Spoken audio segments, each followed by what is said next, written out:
Yo, good day mga katropa. So ngayon, ipapakita ko sa inyo kung paano mag-test ng water tight door. So, ito yung water tight door na i-test ko.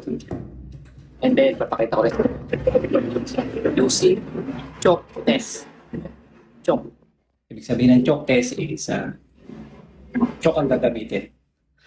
So, hindi tubig ang gagamitin ko ngayong araw is choke lang. So, ito. So, nandito nga pala ako sa ilalim ng isang crew boat. Ito yung accommodation ng isang crew boat. Ito na malaki. Tapos ito yung escape hatch. So, nagpalit nga pala ako ng mga ano yan, mga rubber. So, ito.